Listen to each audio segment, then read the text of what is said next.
검색기를 만드시면서 어떠셨어요? 검색기 만들어 보시니까 재밌었나요? 어려웠나요? 재미있으셨겠죠? 예. 이렇게 만들었는데 여기서 뭘 바꾸려고 하냐면요. 지금 매일매일 과제물을 하기 위해서 이 검색기에서 6개월 선 뚫고 1년 선 뚫고 2년 선 뚫고 해가지고 어제 떴던 게 오늘 뜨고 오늘 뜬 게 또 내일 또 뜨고 이런 일들이 조금 발생을 해서 조금 이걸 바꿔 보겠습니다. 왜냐면 6개월 선 뚫었을 때랑 검은 선 뚫었을 때랑 또 2년 선 뚫었을 때 대응하는 방식이 약간 달라요. 그래서 이제 3개로 다른 이름 저장을 하시도록 하겠어요. KL 지우시고요. 다른 이름 저장해서 6개월 써주시고 또 J만 체크하고 다른 이름 1년 선. 이건 뭐 사실 자기 마음대로 쓰시면 되죠. 요거는 2년이겠죠? 2년. 이렇게 하고 일단 우리 과제물은 기본적으로 K만 가지고 K만 체크된 검색식을 가지고 과제물도 진행하고 이번 강의를 진행해 나가도록 하겠습니다. 이제 성과 검증들도 좀 해보셨겠죠?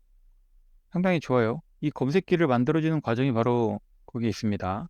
예를 들면은 한 4월 12일에 이런 거 뭐 있을까? 대충 이제 내가 생각하는 조건들을 넣은 다음에 아까 그 조건 검색에다가요. 여기다가 이 조건식에서 이렇게 찾아요. 가격 조건 어떤 거, 뭐 기술적 분석에서 주가 이동 평균 어떤 상태인 거, 어디 돌파한 거, 볼린저 밴드 어떤 거 이런 걸 하나씩 조건을 넣고 이 AND or 묶는 거는 그냥 논리 로직이니까요. 그거를 성과 검증을 돌려서 이렇게 39% 이런 거 한번 쏴보면 어떨까? 그래서 찍어요. 윌링스를 가서 4월 12일로 돌아가는 겁니다. 자, 요거를 사서 이득을 보고 싶은데 이날 4월 12일 날 이게 검색이 됐을 때 내가 이거를 가지고 이 종목을 가지고 이익을 내고 싶어. 검색기에 뜨면 무조건 여기서 사면 39%가 나오는 것이냐. 여기서 사겠죠? 이 뜬 날 바로 산다 그러면 9,680에 사는 거예요. 윌링스 같은 종목은 수익이 났어요. 선절 대비해서 수익이 났더라 라고 그리고 여기서 팔면 수익이 나는 거겠지만요. 수익이 나는 경우도 있는데 이 검색기라는 게 자 이렇게 마이너스 14 코미팜 이런 것도 있어요. 4월 12일 요봉이겠네요. 요봉이 떴다. 그럼 요날 샀으면 수익이 났을까? 수익이 났겠네. 7%. 7%에서 팔 수 있었을까? 이게 중요한 거예요. 7%에서 왜 팔 수 있느냐? 왜 팔 가능성이 있느냐? 그런 걸 봤을 때는 여기가 지금 2년선이 지나가고 있어요. 1년선, 6개월선, 2년선 이런 것들이 그동안의 매물들이 쌓여 있는 거라고 말씀드렸습니다. 그 중에 가장 무거운 것이 2년선입니다. 가장 무거운 만큼 2년선을 돌파해 냈을 때는 그 파괴력도 굉장히 강하죠. 이렇게 2년대 매물에 얹혀가지고 실패할 경우에는 다시 하락을 해버리고 맙니다. 이런 일들이 벌어지고요. 자, 이렇게 되면 시가 손절로 잡는다고 해도 손절이 나왔어요. 손절이 몇 프로냐? 마이너스 12% 손절을 해버리는 경우가 되는 거예요. 요 경우에는.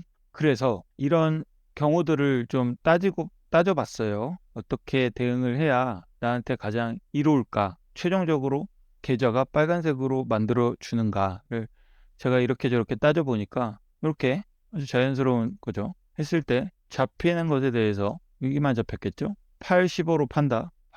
8은 팔렸고 15 이렇게 8, 15로 판다. 여기서 안 팔리면 뭐 그냥 또 이런 데다 손절 걸고 있는 거예요. 사는 위치에다가 조금 5% 정도 4% 정도로 이득 나게 팔리게끔 조건 매도 걸고 있는 거다. 이런 방식까지 포함을 해서 그 검색기 사용 방법이 완성되는 겁니다. 검색기의 수익률만 좋다고 해가지고 그것을 내가 다 살 수도 없고 그 중에 내가 좋은 것을 골라내야 되고 그렇습니다. 마이너스 크게 나는 거 그래 이런 것들이 뜨기 때문이에요. 마이너스 30% 이런 게 뜬다면 어떻게 할 것인가? 4월 14일 자 요날 떴어. 그러면 대응하는 방법은 뭐냐? 자 여기서 네모를 친다고 해봅시다. 또 똑같이 네모를 치면 바로 손절이죠. 손절이 나와버렸어요. 지난 이력을 확인을 해보는 거예요. 어떻게 온 아이지? 그림은 좋군. 하락하고 횡보 기간도 길어. 좋아 보이네요. 데브시스터즈 올라가면 이런 데서 잡으면 됩니다. 이거는 이제 나중에 올라가면 다시 검색기 뜨면 그때 보세요. 왜 좋냐고 하는 거는 질문해 주셨던 부분하고 연계해서 같이 말씀을 드릴게요. 아까 하던 이야기를 이어가자면 이 앞전으로 돌아가서 그렇다면 기준봉이 사실 얘네 우리가 기준을 삼을 거는 검은 선을 돌파했던 이 자리였겠네 라는 게 보여야 돼요. 그림을 봤을 때요. 이날 4월 14일 날 와서 검색기에 이게 떠서 봤다 하더라도 사실 이것이 시작된 라인은 여기였고 여기서 첫 힘이 들어온 것 같고, 하지만 요거를 다 견뎌내지 못하고 다시 떨어졌지만 요거를 그은 이유는 이 음봉 캔들이 배당락 거래량 그 다음날 거래량 키우기 전 시가라서 한번 그어봤습니다. 여기가 좀 중요한 것 같군. 그렇다면 이 검은 선을 뚫어내는 이 캔들을 나의 기준봉으로 삼고 대응을 해야 되겠군. 이건 이미 상승을 한 것이군. 이렇게 볼 수 있겠죠? 하려던 얘기는 앞에 차트를 봐라. 앞에 차트를 보면 사실 크게 보면은요. 하락하고 횡보하다가 검은선 뚫고 흔들기 나오고 그 다음 골파기 나오고 올라타면 이렇게 됩니다. 요 다시 올라탈 때 요 라인 있죠. 요 라인 51,000원 요 라인 돌파할 때 관심 가지고 사면 되겠죠. 그 라인이래 봐야 결국에는 다시 우리 검색기에 뜨는 라인이 되겠네요. 예, 하여튼 이전 모습을 봐라. 그래서 첫 번째 대응하는 게 지금 우리 기법이고 두 번째까지도 가능은 한데 세 번째는 약간 애매하다. 지금 우리가 배우고 있는 기법상 첫 번째 이후 대응은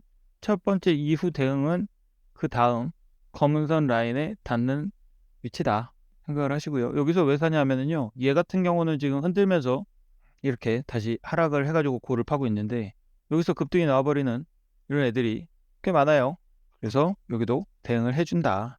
명봉 기준 2봉 이내의 골든 크로스 1회 이상. 이게 뭐냐면 오늘 하고 어제 중에 1봉, 2봉 중에 골든 크로스가 나왔으면 검색해 주세요. 이거거든요. 그래가지고 당일날 검색만 되게 1봉 이내로 수정하고 저장을 하신 다음에 이걸로 숙제를 해주셔야 돼요. 8% 매도가 되면 남은 전량에 대해서 4% 정도 익절로 손절 라인을 올립니다. 밑에 있던 손절 라인을 4% 정도 익절 라인으로 올려요. 그러면 그 종목에 대해서 익절로 끝이 납니다. 오늘 여기까지 하고 다음 주에 또 이야기 나누도록 하시죠. 다음 주에는 시간과 돈 내가 제일 부족하다. 신격의 나팔 부는 곳 기준봉인까지 할 수 있도록 해보겠습니다. 2시간 거리를 한 번에 몰아서 하고 싶네요. 오늘은 여기까지입니다. 예, 잘 활용해 보세요. 들어가세요.